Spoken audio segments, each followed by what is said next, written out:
Hello बच्चों, मैं फिर से इस बार आपके लिए एक नई कहानी लेकर आई हूँ। मुझे ये कहानी बहुत अच्छी लगी। आशा करती हूँ आप सबको भी ये कहानी बहुत पसंद आएगी। ये कहानी है, इसका नाम है 40 दिन का क्वारंटीन। क्वारंटीन का मतलब आप लोग समझते ही होंगे। हम लोग जब कोरोना आया था तो 40 दिन के लिए जिन्हें भी कोरोना हुआ था वो बिल्कुल अलग थलग होकर एकांत में रहने लगे थे, जिससे कि उनका जो वायरस है वो किसी और के साथ कांटेक्ट में ना आए और दूसरे लोग भी बीमार ना हो, और वो जो व्यक्ति कोरोना से ग्रसित थे वो जल्द से जल्द स्वस्थ हो पाते। लेकिन यहाँ पे 40 दिन का क्वारंटीन का मतलब कुछ और है। और सामान्य अवस्था में अगर 40 दिन का क्वारंटीन में अगर कोई रहे तो उसका क्या परिणाम हो सकता है वो इस कहानी में बताया गया है। तो कहानी शुरू करते हैं। अनमोल एक अनाथ बच्चा था जो पैसे कमाने के लिए एक रेस्तरां में काम करता था। रेस्तरां मतलब होटल में काम करता था। और अनाथ मतलब तो आप लोग जानते ही होंगे, जिनके कि कोई भी माता पिता जिस बच्चे का नहीं हो उन्हें हम अनाथ कहते हैं। वह सारा दिन काम करता और रेस्तरां का बचा हुआ खाना अपनी छोटी सी झोपड़ी जो नदी के पास थी में लेकर वापस आता। वह नदी के किनारे अपना खाना लेकर बैठ जाता और पानी में तैर रही मछलियों को खाना खिलाता। कई महीने बीत गए। अनमोल इतना पैसा नहीं कमा पा रहा था कि वह अपने जीवन स्तर को सुधार पाता।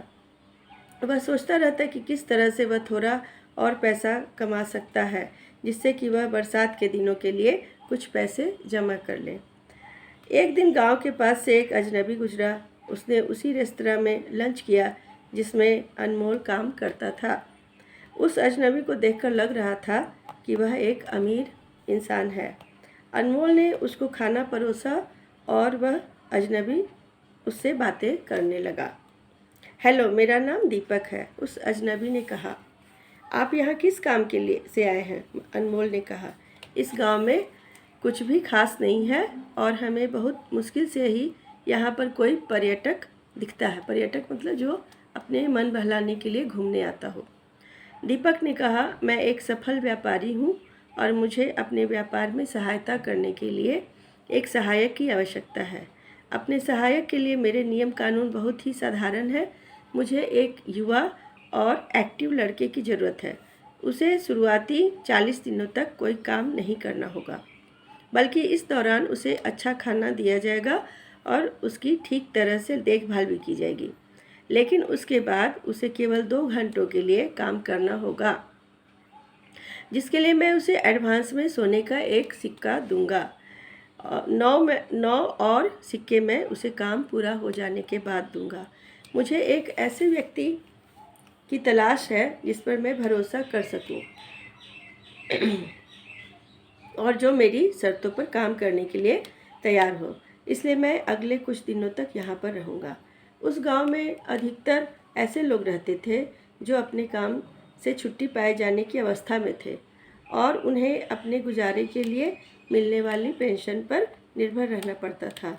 अनमोल उन कुछ चुनिंदा लोगों में से एक था जो उस व्यापारी की नौकरी को स्वीकार कर सकता था।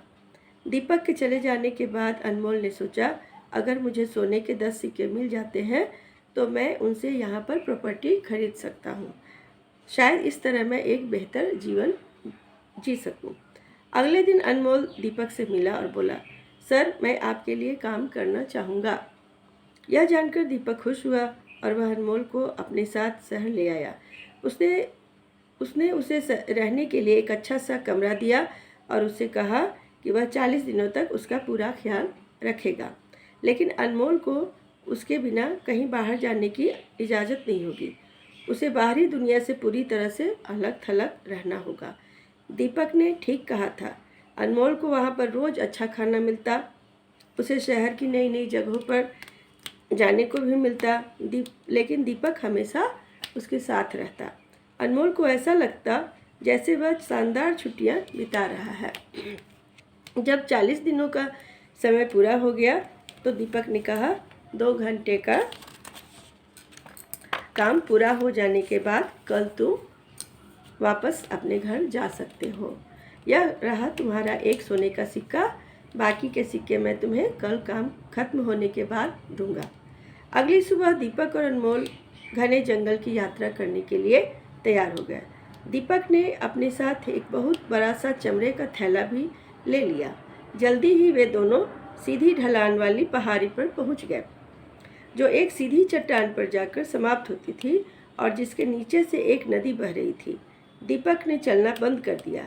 वह अनमोल की तरफ मुड़ा और बोला, मैं जंगल से कुछ फल इकट्ठा करना चाहता हूँ और उन्हें अपने साथ घर ले जाना चाहता हूँ, लेकिन मुझे यह नहीं पता कि यह थैला कितना भार उठा सकता है। क्या तुम इस थैले के अंदर बैठ जाओगे? मैं इसे तुम्हारे साथ उठाकर देखूंगा, जिससे कि मुझे यह अंदाज़ा लग जाए कि यह कितना भार उठा सकता है। क्यों नहीं, अनमोल ने कहा। जैसे ही अनमोल उस थैले के अंदर बैठा, दीपक ने उस थैले को अच्छी तरह से बंद कर बांध दिया। बस अनमोल का सिर ही उस थैले के बाहर नजर आ रहा था। अनमोल को कुछ समझ नहीं आ रहा था कि उसके साथ क्या हो रहा है। वह सदमे में था और डरा हुआ भी था। वह चिल्लाते हुए बोला, यह तुम क्या कर रहे हो? अनमोल कुछ बिना एक शब्द कहे दीपक ने उस थैले के साथ मांस के कुछ टुकड़े भी बांध दिए।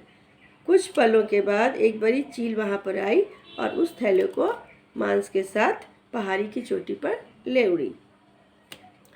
एक बार जब चील चोटी पर पहुंच गई तो उसने उस थैले की गांठ उसके साथ बंधे मांस को ज़्यादा से ज़्यादा खाने के उद्देश्य से खोलना शुरू कर दिया। अनमोल बड़ी मुश्किल से उस थैले के एक छोर से बाहर आने में कामयाब हो पाया। दीपक पहाड़ी के नीचे खड़ा होकर सब देख रहा था और अनमोल भी उसे देख पा रहा था। दीपक ने चिल्लाते हुए कहा, डरो मत, तुम्हारे आसपास बहुत सा खजाना है। तुमसे जितना हो सकता है उसे नीचे फेंकना शुरू करो। लेकिन सर, यह चील मांस खत्म करने के बाद मुझे भी खा जाएगी। चिंता मत करो, उस चोटी से नीचे आने का एक और रास्ता है। अपना काम जल्दी से पूरा करो। दीपक ने अनमोल को आदेश दिया। चील अब भी खा रही थी और वह बहुत ही आक्रामक ढंग से मांस पर चोट कर रही थी। एक बार जब अनमोल ने कुछ खजाने को चोटी से नीचे फेंक दिया, वह चिल्लाया, बस हो गया, मैं इस चोटी से नीचे आना चाहता हूँ। मुझे बताओ, मैं नीचे कैसे आ सकता हूँ? मूर्ख लड़के, क्या तुम अपने आसपास इंसानी कंकाल और खाली थैलों को नहीं देख सकते? वहाँ पहुँचने वाले अधिकतर लोग वहीं पर रहे और चील का आहार माने भोजन बन गए। वहाँ से वापस आने का बस एक ही रास्ता है कि तुम उस चोटी से नदी में छलांग लगा दो। तुम्हारा फैसला जो भी हो, मेरी शुभकामनाएं तुम्हारे साथ हैं। अब मेरे जाने का समय आ गया है, दीपक ने भद्दे ढंग से हंसते हुए कहा। उसने जल्दी से नीचे गिरे खजाने को उठाना शुरू किया और वहाँ से चला गया। अनमोल बुरी तरह से डर गया। उसे अब समझ में आ चुका था कि क्यों दीपक ने उसे 40 दिनों तक सबसे अलग थलग करके रखा, ताकि उसे इस बात का भरोसा हो जाए कि मुझे खोजने के लिए कोई नहीं आने वाला है। अब अनमोल के पास दो रास्ते थे, या तो चील का आहार बनकर अपनी जान गंवा दे या फिर पहाड़ की चोटी से नीचे नदी में कूद जाए। अनमोल ने सोचा, मेरे लिए यह बेहतर होगा कि मैं चोटी से नीचे छलांग लगाकर एक बार में मर जाऊं, क्योंकि यहाँ पर रहकर अगर चील का निवाला बना तो वह मुझे नोच नोच कर खाएगी, जो मेरे लिए बहुत ही दर्दनाक होगा। अनमोल ने निराश होकर खुद को भाग्य के भरोसे छोड़कर नदी में छलांग लगा दी। उसे यह पता ही नहीं था कि वह जिस नदी में छलांग लगा रहा है वह वही नदी है जो उसके गांव में उसके घर के पास से बहती है, और उस नदी में वही मछलियां रहती हैं जिन्हें वह रोज खाना खिलाया करता था। जब वह नदी में गिरा और डूबने लगा तो वहाँ मौजूद मछलियों में से एक ने उसे पहचान लिया और उसके पास एक लकड़ी का छोटा टुकड़ा खींचकर ले आई। अनमोल उसके साथ चिपक गया और उसने मछली का शुक्रिया अदा किया, क्योंकि वह उसे रास्ता दिखा रही थी। वह मछली तब तक धारा के प्रतिकूल होकर उसका मार्गदर्शन करती रही जब तक अनमोल नदी के उस किनारे पर नहीं पहुंच गया जहां उसका घर था। वह अपने घर पहुंच गया। अब तक दीपक ने उसके साथ जो चाल चली थी वह उससे हक्का बक्का था, मतलब बहुत ही घबरा गया था।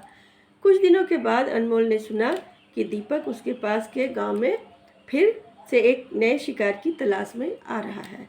अनमोल का एक दोस्त दीपक के उस प्रस्ताव को स्वीकार करने के बारे में सोच रहा था, पर अनमोल ने उसे सतर्क करते हुए कहा, मेरे पास सोने का एक सिक्का है, वह मैं तुम्हें दे दूंगा, पर तुम उसके पास मत जाना, वह बहुत खतरनाक आदमी है। वह अपने उस दोस्त को दीपक के जाल से बचाने में कामयाब हो गया और उसने उसकी जान बचा भी ली। वह पास के गांव में गया और दीपक से मिला। जब दीपक ने उसको देखा तो पहले तो उसे देखकर उसे विश्वास ही नहीं हुआ कि अनमोल उसके सामने है। सर, मैं अपनी बाकी की पेमेंट लेने के लिए आया हूँ, अनमोल ने सीधे सीधे उससे मांग कर दी।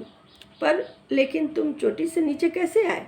दीपक ने 9 सिक्के गिनते हुए और अनमोल को देते हुए प्रश्न किया।